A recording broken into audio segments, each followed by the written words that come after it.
line say that works all the time. Where, sometimes my wife is like, oh, we're going to talk about this right now. I'm like, well, just give me a minute.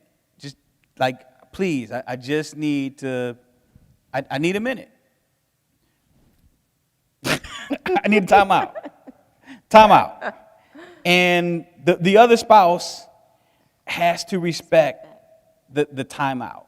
Now, the timeout can't be a cop-out to avoid conflict all the time, where any strategy overused or over-deployed becomes a habit, and it can be an impediment to the conversation that needs to be had. But when you need a timeout, you have to be allowed to take a timeout, but you also have to respect when the other spouse needs a timeout.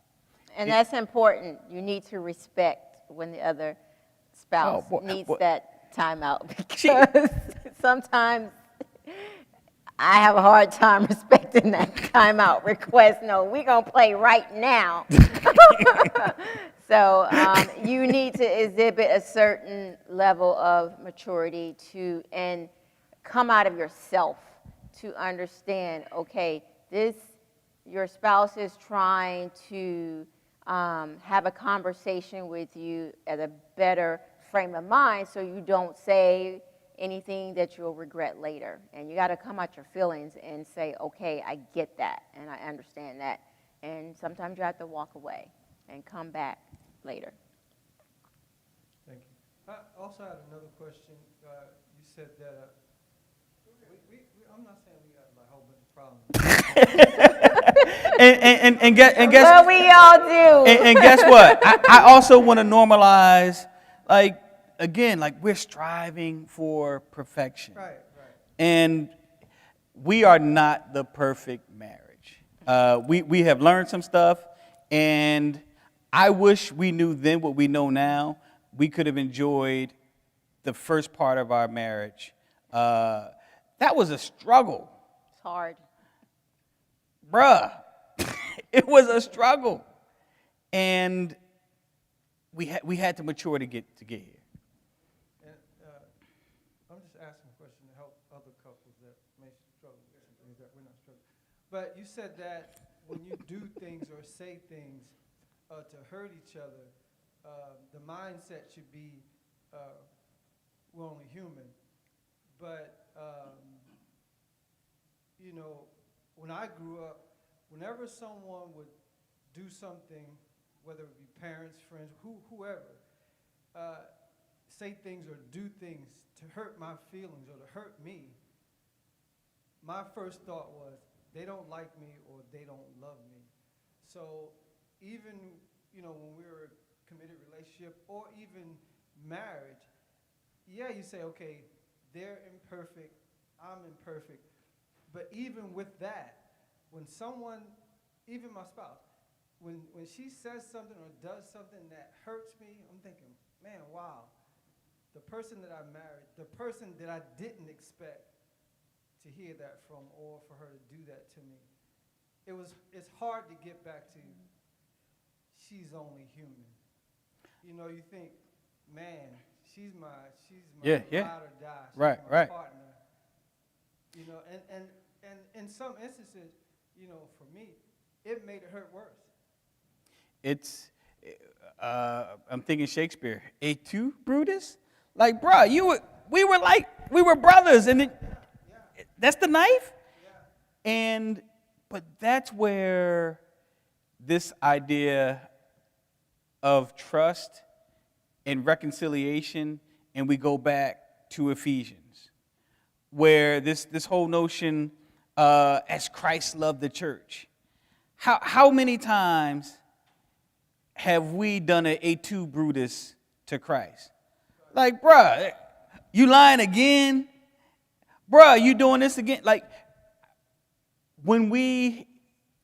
this whole notion, it's not a mistake that throughout the Bible where Christ is theologically rolled out, he's rolled out as a marriage.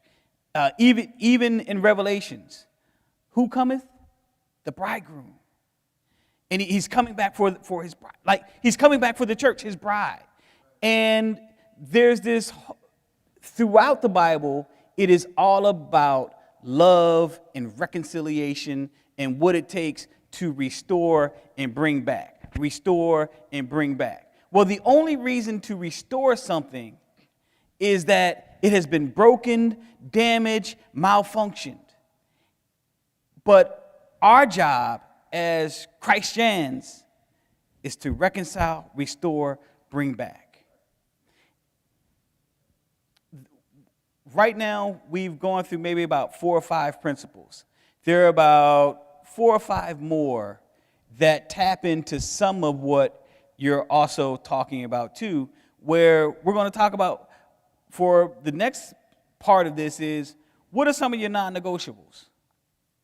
And I'll be the first to say, some of the stuff that I said I would not negotiate on, I negotiated. I'm in too deep. Go out and do what with who? Nah, bruh. It's just like, we in too deep. Turn around and it ain't that bad. I'm enjoying myself. And we'll get to some of that, get to some of those more fine points a little later as well. So I definitely appreciate the questions. Thank you for the questions. I have a question. Earlier,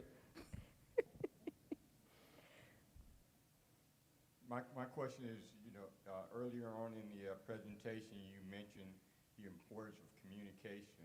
You talked about how you guys, earlier in your relationship, you used to go to sleep talking on the phone with each other.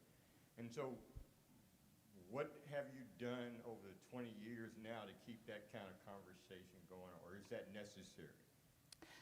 I think that's an amazing question. The human mind both loves predictability with an element of surprise, which is kind of contradictory, where like we love routines, but at the same time, if something becomes too routine, it becomes boring, and we need something different to spice it up. Find ways to spice up your routine. Read that however you like married folks. But what I've also learned is that, and this is sort of talking as a developmentalist, is that the person that I was when I was a teenager, although there are commonalities to the middle-aged man now, there were all of these transitions, and that she has all of these transitions and contours. So what I try to do to keep it spicy is learn and love the new woman. Figure out where the next transition is coming from, or what is the next iteration of Jennifer? What is the next iteration of Greg? If you are 50 and you are pretty much the same dude you were 30, you are stagnant. You are not growing. You are not developing. And so what becomes the complex thing to do, and what we have to do intentionally as we grow over time in a relationship, is manage one another's newness. How can you learn, let's try something that, you know what, we're going out on a jet ski. We took our old selves out on a jet ski and let it rip. Had fun. Or, you know what, we're going to do this. Or finding out where Jen changing in terms of career. How can I support that? How can I be a part of that? So being open to the newness of the person, but also the newness of the relationship. So a lot of stuff will remain the same, but you need just enough spice to keep it spicy. Thank you. Thank you. Perfect question. Thank you. Some great questions. Any questions online?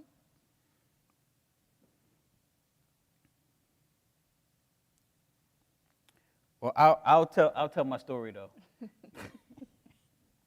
I remember it was like yesterday, and we were in Sunday school, in the youth church, in the youth ministry. And I saw this girl over there on the side. The lesson was fruits of the spirit. I remember just because they had these fake fruit at Salad Bowl. And, you know, I'm trying to impress her and answer questions and stuff. She wasn't impressed. But I saw her over there. This is back in the day where her head was anointed with oil. She had that Jerry curl just glistening. I said, oh, girl. Oh, girl. And I was like, I got to know who that is. I wanted some of the anointing. She was anointed with oil. And I walked over and we had a great conversation. And it was a smile. She had a smile just like mine. And I was like, okay, girl. And I asked her for a phone number, and I was surprised. She gave it to me. I was like, okay. And I lost the phone number. I left it in my pants after church, and my aunt washed my pants. So I didn't talk to her since, ninth grade up until college. I was in grad school. And it's amazing when somebody captivates your mind and makes that type of impression on you. And the impression she made in terms of a physical appearance, she has overwhelmed me with just who she is and has become sort of spiritually and just as a human being. So she's glistening in the spirit too, and I love it. So silly. Her soul glows. Any other questions? Hey, well, we just want to say thank you for joining us at S.A.M.E. And thank you, Striving for Perfection Ministries, for allowing us to host this event. And we really enjoyed ourselves, and we look forward to you joining us for part number 2. Anything, Doc? No, summed it up well. All right. Thank you.